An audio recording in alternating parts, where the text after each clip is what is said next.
Hi, Lakshmi.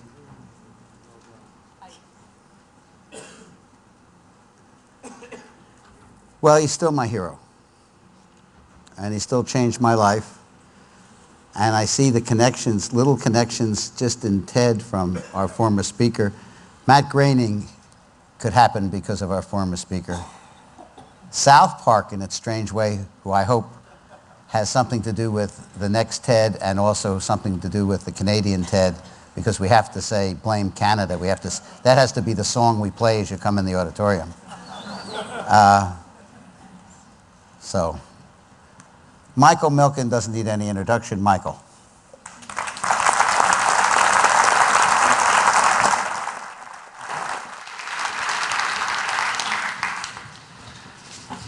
I was, in coming, trying to think about what to talk about. And I was thinking about an interview I was doing on the Today Show about 4.5 years ago.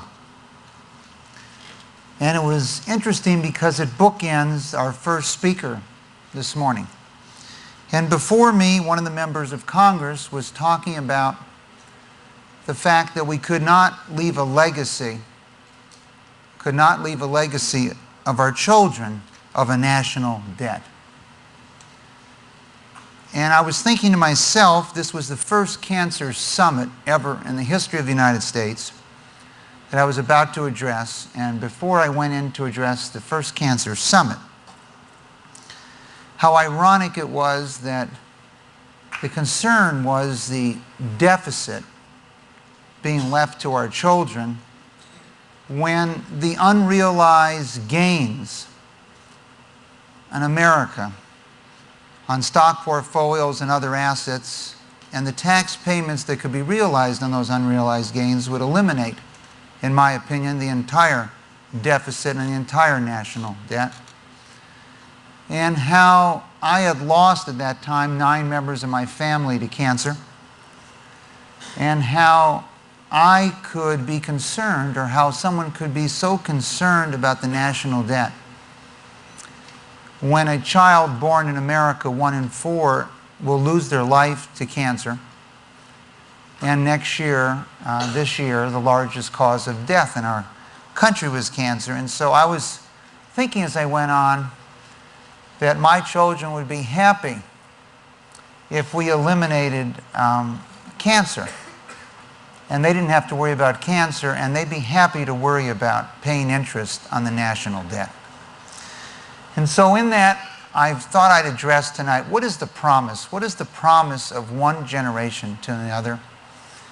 What is the promise of the wealthiest generation that ever lived on this planet, the baby boomers? What is the promise from one generation, of which I'm the oldest member of the baby boomer, the 1946 group? What is our promise to subsequent generations? And what are we to leave them? In thinking about this, I think we have to think back to a generation that significantly changed the world at all times. When we went to college, we changed the rules. When we went to elementary school, they had to build a school in America, almost open every day.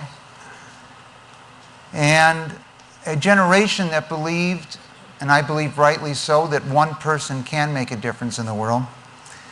And so as we look back at America, we've heard many things, but I think we have to remember that it was only 30 to 40 years ago in America that a large part of our population couldn't ride in the front of the bus. It was only 15 years ago in America, it was the first time a woman ever led a large company in this country.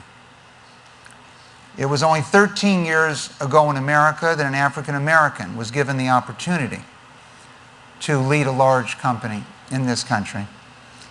And it was only 11 years ago that the only nation on our planet, the United States of America, passed legislation that made it illegal for financial institutions to loan money to any company headed by an African American, any company headed by a woman, any company headed by an Hispanic, and that was only 11 years ago.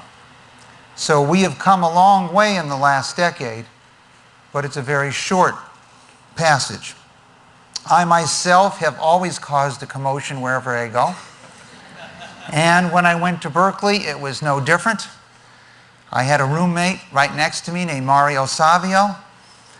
And in 1964, shortly after I arrived, we had the free speech movement. I had one of my first financing assignments, helping people get out of jail. $1,100 for 700 people. It was not a major assignment. Berkeley was a fantastic experience, and many people I noticed speaking today went to Berkeley. You could see the entire world from the campus, and that's why I chose to go there. I thought I knew everything by the time I was 18 years old. I had been a very precocious young child. But Berkeley was not the major effect of my life at that point in time. And when I went home to Los Angeles in 1965, I found the city I grew up on fire. And I asked my father if I could go down to South Central Los Angeles, that I had grown up a lot in that part of town, and try to find out why the city of dreams, why the Ellis Island of my generation was on fire, and I didn't understand. I thought I knew everything, but why were they burning a city that I grew up in? It was a couple days before my father let me go downtown. He discussed the transfer of wealth from one generation, what was about to happen if I left the house that night. But it changed my life a couple days later when I met a man, and I had already written the caption in my mind, and that caption was that he was looking at a building that had been burned down, and he worked in that building, and now he had no job. And when I went over to him, that caption fell apart, because he told me he watched that building burn. I don't remember clearly today, but he helped participate in that burning of that building. He worked in that building. He had no savings. He had no job. It wasn't his America. It wasn't his American dream. And so in the city of dreams, they gave us Norman Lear and many others.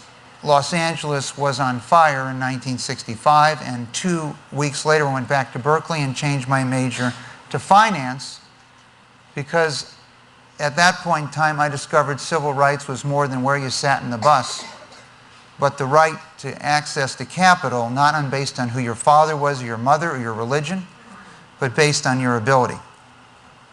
If you look back over the last 30 years, the United States is substantially different than other countries. The democratization of capital, which occurred in this country between the late 1960s and today, is quite different than what occurred in other countries. It might have appeared to be a peaceful revolution, but it wasn't. I actually still have a few drops of my blood on the ground, but it significantly changed our country. If you look at the U.S. today and look at how its concentration of assets is versus other countries, you can see that you step back and look at this formula, and this is what I jotted down in Berkeley in 1965. This is my old frustration as a math major. But essentially, that financial technology had a multiplier effect on human capital and social capital and real assets. And for prosperity to really occur, you had to allow financial capital the freedom to find the greatest storehouses of human capital, social capital, and real assets. If you look what's occurred in this country, you can see that the United States today is a market-based economy. If you look at it compared to Indonesia, Thailand, or Korea, or China, or even to Japan or Germany, you find that the percentage of assets in the United States that are held by banks relative to the public marketplace is extremely low. The turning point was 1974, which I would say is the most important year in the history of the United States post-World War II. Once you have a democratization of capital, then you have a chance for democratization of industrial assets. In countries like Germany or Switzerland, where there's very few financial institutions who control almost all the financial assets, it is not a great deal of incentive to loan money or provide capital to competitors of the companies that you have significant interest in. And so you can see, for example, in Switzerland today, less than 5 companies in Switzerland make up more than 90% of the value of the equities in that country. And 2 financial institutions in Switzerland control almost all the assets. When you have a democratization of capital, a democratization of industrial assets, that leads to the tremendous explosion of job creation. As I'm sure most of you know, all job creation, more than 100% of it, is in small companies, often referred to as junk. In the last 30 years, the non-junk companies in America created minus 3.6 million jobs, and the junk companies created 56 to 57 million jobs. If you compare that to Europe, for example, you'll see that England and Germany and Italy and Spain look pretty much alike at the start of this decade. But the financial technology that rolled out of the United States and rolled into London dramatically changed England in the last decade. And unemployment dropped significantly and job creation skyrocketed in the United Kingdom.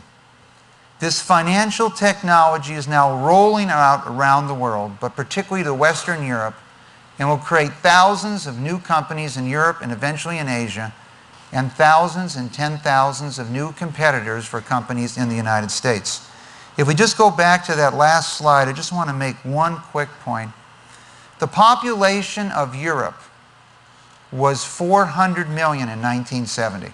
The population of the United States was 200 million. There were 2 people in Europe for every person in the United States.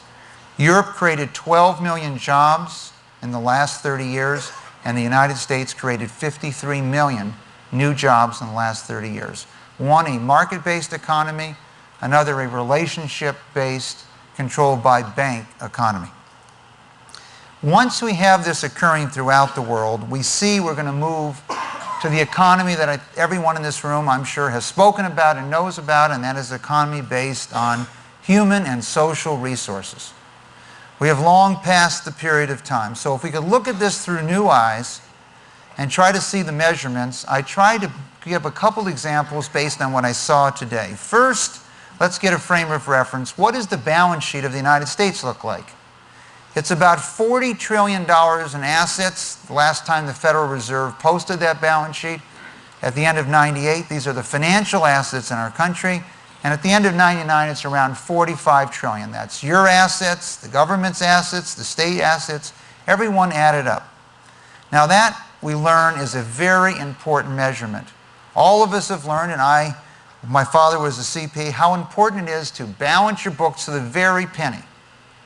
But this accounting system that exists in our country is of little use in measurement of our assets and misleads us when we think about the value of things or the amount we owe, or what is going on in an economy. This balance sheet was useful in an industrial economy, but not an economy based on human or social resources or information. So if you look at the work of Gary Becker, Nobel Prize winner from Chicago, he will tell you today that the average person in the United States is worth about $500,000. New work by Kevin Murphy has a number 10 times as high. So if you redo the balance sheet of the United States, you discover it's only off by about $120 to $130 trillion. So imagine we got it pretty accurate except for that last $120 to $130 trillion. So when you think about the national debt at $5 trillion or $6 trillion, don't think about a country that has 40 or 45 trillion in assets.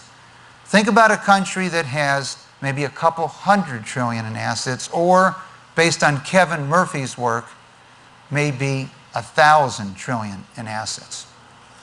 And so, if we look at what's occurred here, in the 1920s, the most valuable company in this country, in fact in the world, was U.S. Steel.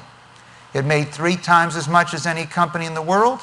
And one of the reasons was, if you looked at an automobile, 60% of the cost of the automobile was the steel, was the energy.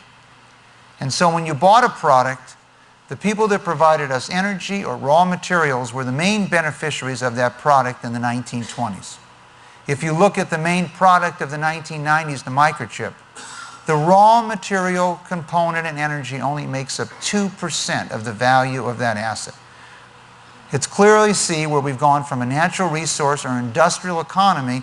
Today, we don't see the president focused on what's going on with U.S. Steel. In fact, the entire value of U.S. Steel is less than the intraday variation of Microsoft.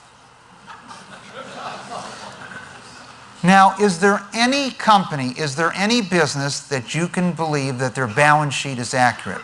And the answer is one, just one, professional sports. That is the only industry with an accurate balance sheet. And that's because they put the players' contracts on the balance sheet. So let's look at what was at one time the greatest company in professional sports, the Boston Celtics. I grew up in Los Angeles. I went to graduate school in Philadelphia. I learned to dislike the Boston Celtics at a very young age. They always won. They won time and time again. Whether it was the 76ers or the Lakers, the Celtics were always winning. But lo and behold, by 1978 and 79, they got their comeuppance, and they only won 29 games. It was happiness throughout America, except for Boston. Then something absolutely terrible happened. They drafted this young man from Indiana. Okay, his name was Larry Bird, a wonderful person and a wonderful talent. And during the next 13 years of his reign, Boston Celtics averaged 61 wins per season, won 3 national championships, one of the greatest players of all time. But then, luckily for the rest of the country, Larry Bird decided to retire. One player of this company, one member of the team, and in the 5 or 6 years since he's retired, the Boston Celtics have averaged only 33 wins a season. It's easy to see in sports what one player. Now let's take a look at one of the worst teams in history, the Chicago Bulls. They didn't win any titles. You can count on them to be terrible at all times. Then they drafted this young man in 1984 who played in the Olympics in Los Angeles, Michael Jordan out of North Carolina. And in 1984, only 261,000 fans even bothered to come out to see him, somewhere between 3,000 to 4,000. But as he played for the team, the attendance went up and up, and as a good company, they discovered not only that their attendance tripled, but they could also double their ticket price. Now, this company has also fallen on hard times, if you've read the sports section, recently with his retirement. 2 people, 2 companies, it's very easy to see. But every company in the entire world today is based on their employees. And the value of those employees is the determinant of the value of that company. Another measurement, we sometimes forget that we've had inflation over a period of time. So one of the questions I heard most of you asking today was, did the Indians get a good deal or not when they sold Manhattan? Okay, now we got a benchmark that the national debt is 5 or 6 trillion. So let's take a look. At 6%, it would be worth today about $66 billion. So depending on what you think, it's possible that Manhattan is worth more than $66 billion today. But had they got a good manager in Silicon Valley and say they only did 8%, then they have $70 trillion, more than all the financial assets in the United States. So it's only a question of who was managing their money during this period of time, whether they got a good deal or they didn't get a good deal.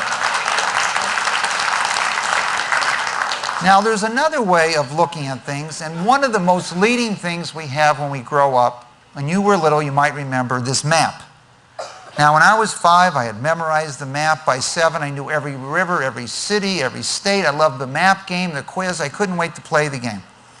And when you look at this map, in honor of one of our previous speakers, Africa, 24% of the world's landmass, where much of civilization began and what some of the greatest civilizations, if not the greatest civilization, mankind has known, operated on that continent. Europe, 8% of the world's area. So when we look at the world, this is the way the world looked to us as little kids. Well, if we adjust that map based on economics, you'll see here that unfortunately Africa drops to only 2%. 2% of the world's economy. And Europe, with 8% of the world's landmass, is 34% of the world's economy. South America is only 4% of the world's economy. So quite often when you look at the world today and over the last century, if we had focused more on economic terms, we could have recognized much clearer what the challenges were. If we look to the next 30 years and look at a projection of what the world's economy is, it's clear to see that Asia is moving to more than 50% of the world's economy. And if you ask yourself, and I think the history books might write someday, who was the greatest casualty of the Cold War? What was the greatest casualty of the Cold War after World War II? One of the things I would point out, if not first, close to the list, is Africa. A continent who felt they could play communism versus capitalism versus Cold War. They've lost almost 60 years, and there's a lot we need to do. Africa is projected to be only 2% of the world's economy, even 28 years from today. So we have quite a challenge and quite an opportunity. Our foreign policy. When I was growing up, I first was focused on space because of Sputnik, had to switch to business later, but why was I focused? Because Russia was so much larger. I remember my map, 11 time zones, twice as big as any country. Living in California, I remember when Khrushchev came to Disneyland and pounded his shoe at the UN and told us he's going to bury us. The largest country in the world. Had we focused our attention a little clearer on Russia and turned our map, instead of from a geographic map to an economic map, we could have seen that Russia was New Jersey and Maryland. Okay, so it was a lot smaller. Okay, and so the concept of trying to raise the stakes financially, they were going to have a very difficult time competing with us economically. And so one of the keys is trying to see, can we see things clearly as we go forward? The next slide gives us a look here. Jeff, can we move forward? Now, this slide, I would have liked to told you the story ahead of time, but this slide's my Johnny Carson slide. You might remember sometimes he told you the answer and then told you the question. So what is this story? This is a story that's going to be a large part of all of our lives in the future. This is a story when I moved back to California, a religious leader had told me he had this terrible problem. He had this couple that wanted to get married, and their relatives told him, why don't you just live together? Why do you want to get married? Why don't you just live together? Now, when I was at Berkeley, if someone had told your parents, well, we just want to live together, Mom, we don't want to get married, we had heart attacks in the family, heart attacks. But this is the future of our country. And so this young man at 84 and this young woman at 89 decided they want to get married, even though their children said, why don't you just live together? And their grandchildren said, why don't you just live together? And I'm happy to report they are a great couple today.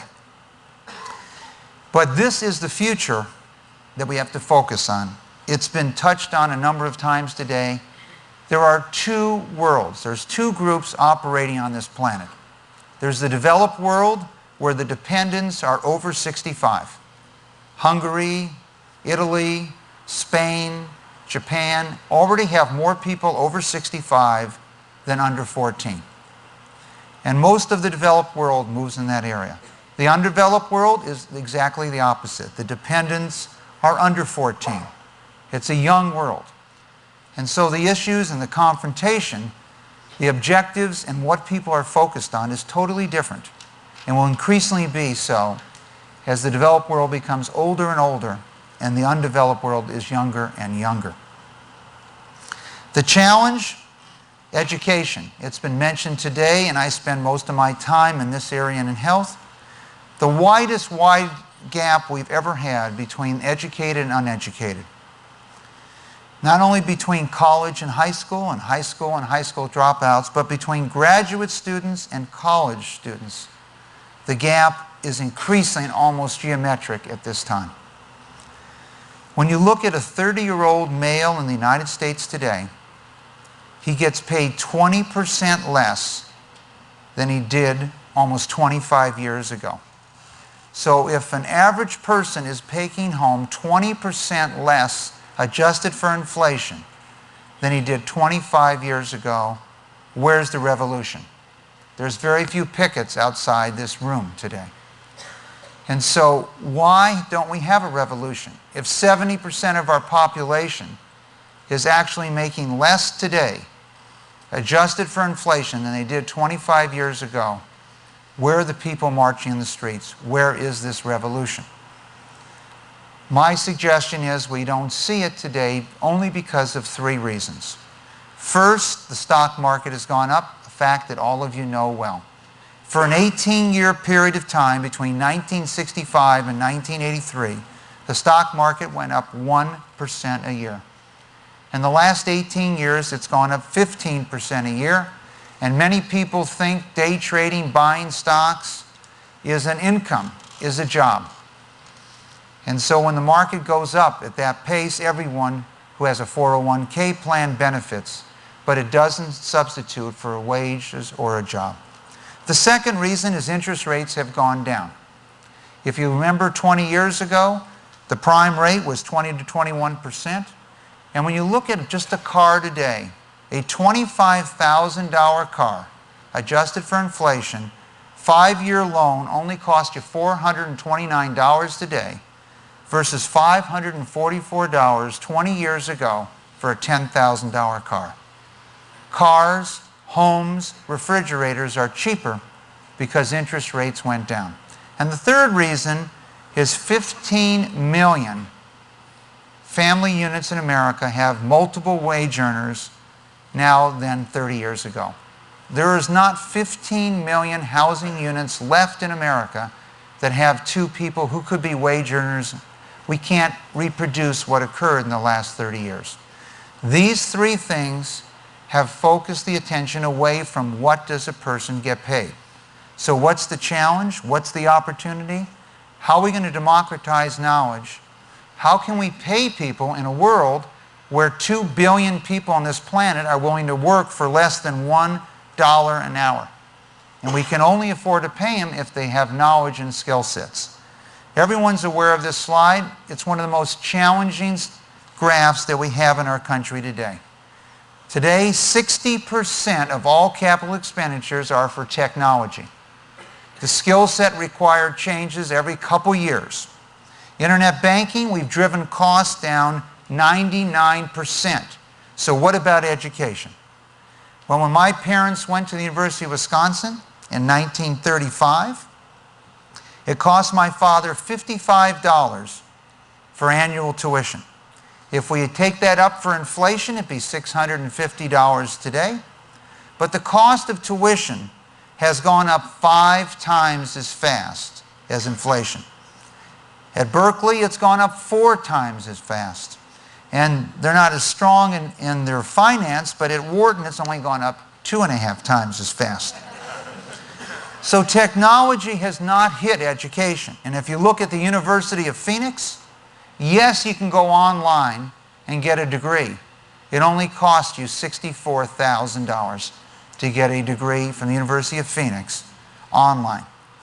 So if we're going to solve the problem, we have a lot to do in the area of education and driving costs down and the use of technology. What about healthcare? We did a very interesting study and looked at what healthcare was as a percentage of our population. And then we asked, what happens if we actually cured diseases? What would be the benefit? It's work done by Kevin Murphy, who I referred to before, who won the award as the leading economist in the world under 40 a couple years ago. The value of eliminating cancer as a cause of death, $46.5 trillion just to the United States alone. Heart disease, $48 trillion. Stroke, $7 trillion. AIDS, $7 trillion. Breast cancer alone, $5 trillion. Have we ever cured a disease? Answer, yes. Polio. The President of the United States declared a war on polio in 1938. In 1952, it was predicted that by the year 2000, the annual cost of polio to the United States would be $100 billion a year. 58,000 cases were diagnosed. That was the highest ever in our country's history. It was declared an epidemic, and 1,200 people in the United States died from polio. In 1955, 17 years after war was declared by the president, the Salk vaccine was given. In 1956, it was safe for me to get it because Elvis Presley got the polio vaccine. And today, there's only 5,000 cases of polio in the entire world, almost all of which are in Central Africa. There used to be a large number in Southern Asia, but in 2 years, they inoculated 180 million children in India alone, eliminating it from the continent. How does cancer compare with polio? Well, polio, maximum number of cases, 58,000. In the United States, a man has a 1 in 2 chance of getting cancer in his lifetime. A woman has a 1 in 3 chance of getting cancer in her lifetime. If we look at it measured by deaths, 400,000 Americans lost their lives in World War II, so we could be here today and have a chance of making a promise to the next generation. They made a promise for us. Every year, 560,000 Americans lose their life to cancer in the United States, and 12 million Americans have lost their life to cancer since the war was declared 30 years ago. Have we invested in this? Not too much. After considerable effort and lobbying, cancer marches, etc., $3 billion was invested last year out of our $2 trillion budget versus $20 billion on beauty. Let's take a look at this because I think this is a message I'd like you at least to think about and we could talk about during the next year. This is a picture of about 6 or 7 months ago. Merck had the highest value of any pharmaceutical company in America, $175 billion. It had the same value as the 180 most valuable biotech companies. They spent about $1.8 billion in R&D. The biotech companies spent about $8 billion in R&D. They had 25 new products working. The biotech companies had 350. They did about $15 billion in revenue, the biotech 10. They made over $5 billion, and the biotech companies lost $2.5 billion. Now, in the last 7 months, the focus on where is the future, not the past. We've seen a substantial change in these values in just 6 months. Merck has lost about $25 billion of its market value, and these biotech companies have increased by $130 billion in the last 6 months. Now, whether we believe this value to be accurate or not, a reflection of the future, this is a very, very important statistic because it is these companies that are on the cutting edge that are keeping the pressure on the movement for new technologies and new solutions to diseases. Biotech losses, some of you think the internet industry is the only one that can lose money. Out of 1,500 biotech companies, only 10 have ever reported an annual profit for 1 year. R&D, when you think about what you're spending in R&D per person, pharmaceutical, $30,000. Biotech, $120,000 per person working, trying to find solutions for the future. Can we encourage this? You might remember we gave investment tax credits before we could buy automobiles or buy computers. There's a lot of things we might be able to do here in this area to encourage more investment. There's also a couple other things we could focus on, and that's just the size of our world that we live on today. Those fantastic pictures that the conference hasn't yet provided, but I'm sure will next year, of what the Earth looks and what the conference looks like from outer space. But it makes you realize how small the world is and how small this planet is. And when you step back and you realize that half of all pharmaceutical products have come from plants, and 60% of all plant species remain in the rainforest, this little planet and we are so dependent, we might find, on what exists in those rainforests that we haven't figured out what they're there for. A chimpanzee eats more than 3,000 species of edible plants in its lifetime. Human beings are generally down to about 6 to 8 per person. The whole species eats about 150. So all we have to do is ask ourselves, Why are those 150,000 species there, and what were they to be used for? And hopefully they'll still be around when that decision's made. The 21st century, the promise is the end of certain diseases for our children and subsequent generations. The promise that I see is the mixture of biology, which will be the defining science of the 21st century, with the 20th century science of physics. I put up a picture of a close friend of mine here, Peter Morissette from Connecticut.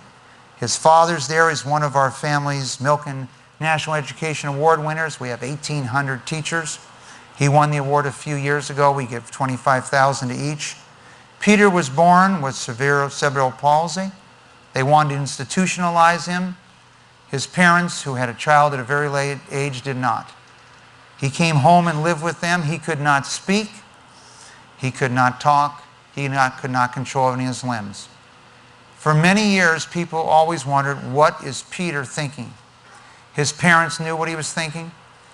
My interaction with Peter over the years, I thought I knew with Peter. He'd seemed like he responded. And then one day, he got a computer. And then he got a voice box on that computer, and then with a pencil in his mouth, he learned to speak. And at 26 years old, he told his mother he loved her for the very first time. And at 29, he got his high school diploma. And today, he's a productive member of our society. Some of you might get Peter's greeting cards. He writes greeting cards. It takes him almost 2 weeks to write the sayings for one greeting card. But Peter feels like he's a productive member of society, and after listening to Norman, he's a wet one, and he's got quite a sense of humor, and we thank you for your technology that brought Peter to his parents and to me. Thank you very much. You should come back again.